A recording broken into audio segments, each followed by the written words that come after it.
Hello everyone, I hope you are having a good day or night. My name is Blagorodna and I'm wishing you the warmest welcome to a new perspective, a podcast that talks about gender-based violence.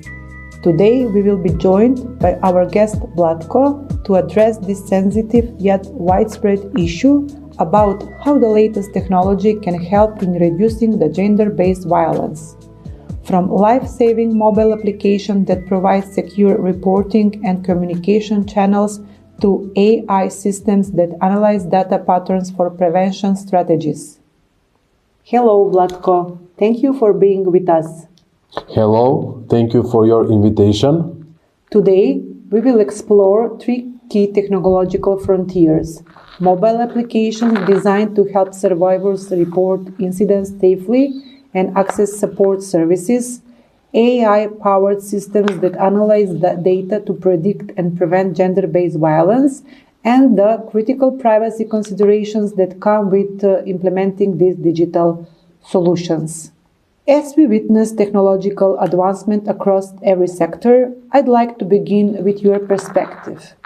Do you believe emerging technologies can play a meaningful role in combating gender-based violence? Absolutely. Emerging technologies have great potential to enhance both prevention and response efforts in addressing gender-based violence. They can provide survivors with immediate, discreet access to help and support, while also enabling communities and authorities to gather valuable data for informed policy making and target interventions. However, technology is not a complete solution on its own, but a powerful complement to social and cultural change efforts. We are seeing this in several ways. First, technology can create immediate lifelines. Think about discrete safety apps that allow survivors to alert trusted contacts or emergency services with a single tap, or GPS-enabled tools that help someone reach a safe location. These aren't just apps, they are digital companions for moments of acute crisis. Second, it's transforming access to resources. AI-powered chatbots available 24/7 can provide survivors with confidential information on legal rights, shelters, or counseling, breaking down barriers of shame, geography, or operating hours. In some regions, secure telehealth platforms are connecting survivors to trauma-informed care they might not otherwise reach. But perhaps one of the most profound roles is in prevention and awareness. Data analytics can help identify high-risk patterns and hotspots, allowing communities and law enforcement to deploy resources more strategically. And on a societal level, social media and digital storytelling are empowering survivors to share narratives, challenge stigma, and build movements like Me Too on a global scale. However, and this is critical, technology is a double-edged sword. The same tools can be weaponized for harassment, doxing, or deepfake abuse.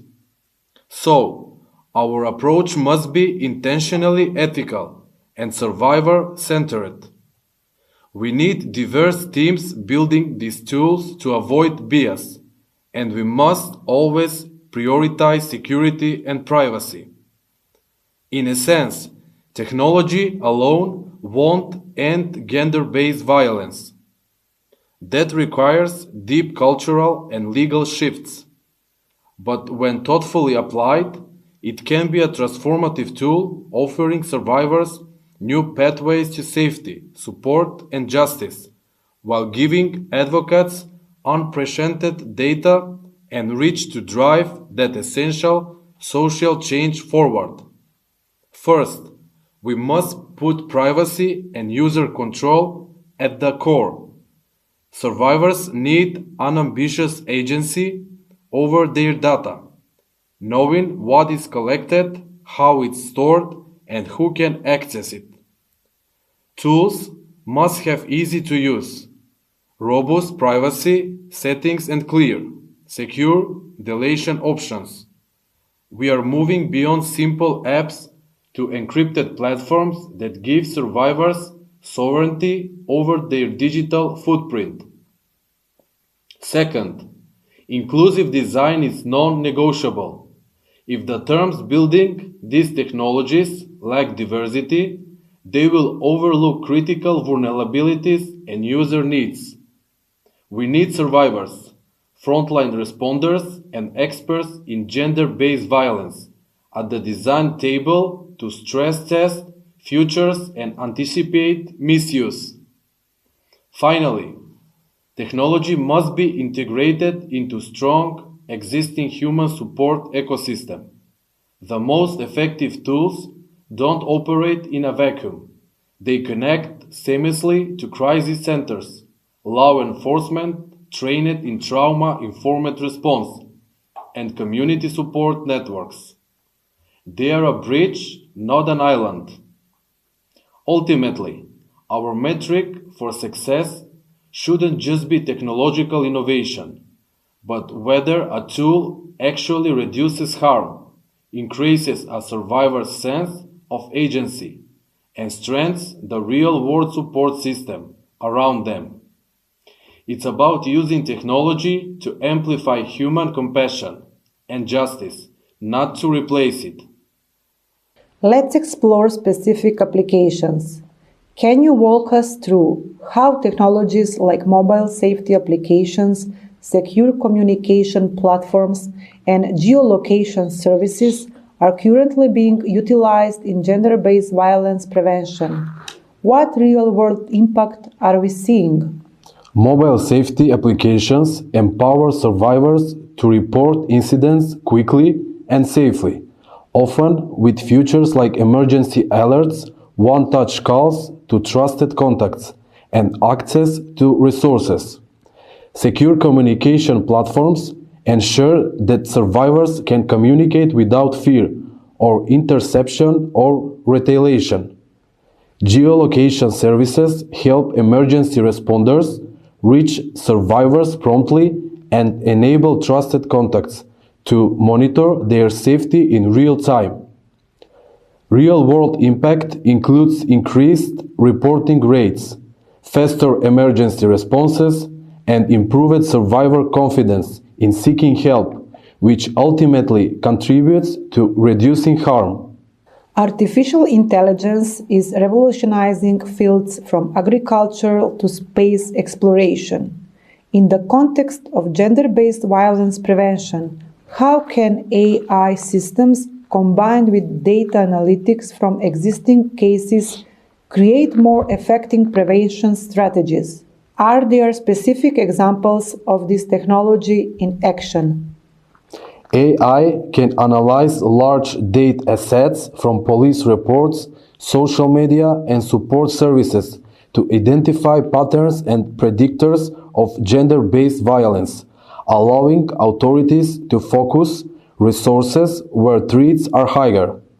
For example, some AI models have been used to detect early warning signs in social media language or analyze recurring domestic violence incidents geographically to prevent escalation.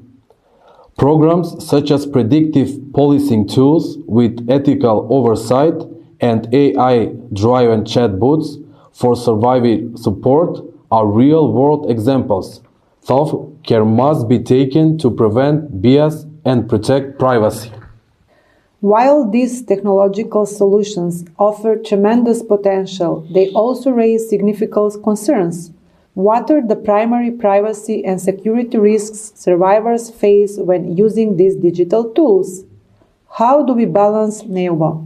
What are the primary privacy and security risks survivors face when using these digital tools? How do we balance accessibility with safety? Survivors face risks such as data breaches, location tracking by abusers, and misuse of sensitive information. Technology providers must implement strong encryption, anonymization, and strict data access controls. Balancing accessibility with safety involves designing apps that function offline, require minimal personal data, and include discrete interfaces. Comprehensive user education and ongoing evaluations of security protocols are critical to ensure that digital tools do not unintentionally expose survivors to further threats. As our concluding question, what emerging developments in technology and violence prevention do you believe deserve more attention? Are there promising innovations on the horizon that our listeners should know about? Innovations like AI-enhanced voice assistants trained to recognize distress signals during calls, wearable devices that can detect and alert in risky situations, and blockchain-based secure reporting platforms show promise. Additionally, using virtual reality for empathy training to shift social attitude could contribute to long-term prevention. These developments need careful ethical scrutiny but could significantly enhance how we support survivors and change societal responses to gender-based violence. For our listeners, remember that while technology offers powerful tools in the fight against gender-based violence, it's most effective when combined with comprehensive support systems, policy changes, and community awareness. Thank you so much for listening, and a special thanks to our guest for helping us dive deeper into this important issue. Big thanks for inviting me and for the possibility to express myself in this very important topic. Thank you for being here. Now, in our next episode, we will dive deeper in the topic how change of the language can change the culture and how the representation in media talks about gender-based violence.